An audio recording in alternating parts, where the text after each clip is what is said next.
Времето вече започна и съвсем скоро поредният випуск на първата гимназия във Варна ще поеме по своя път през света.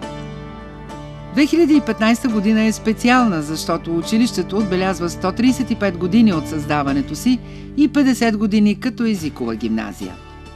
Днес всичко е различно, но в същото време традициите са живи. Думи като родолюбие, вдъхновение, много труд и успешна реализация в избраното поприще тук винаги ще тежат на мястото си. Високият успех на абитуриентите им дава най-различни възможности. Каква посока ще изберат след 5 години в гимназията?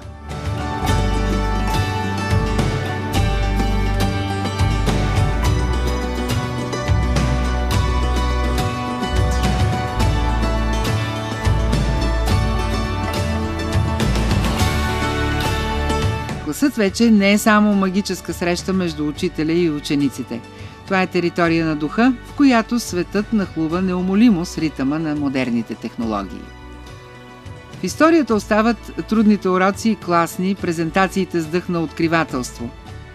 Не беше лесно, но се научихме на дисциплина и да бъдем винаги първи, е кратката равносметка. Няма да им се опрат нито новите специалности, нито трудните дори за изговаряне професии. Целите са набелязани, остава само една крачка да ги постигнат. В спомените ще останат спортните състезания и вкусът на победите. Ще продължават да черпят идеи от стотиците творчески проекти, където са открили потенциала си и чрез които са избрали бъдещето си.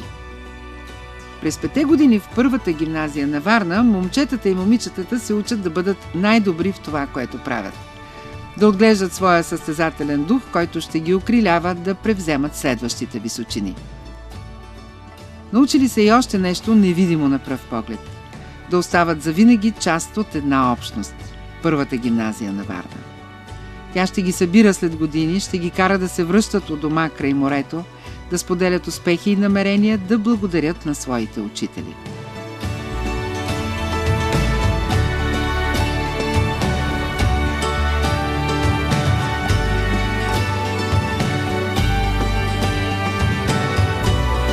Поредното на добър час, първата гимназия изпраща в бъдещето своите деца на света с надеждата да ги види отново тук, достойни за каузата на България.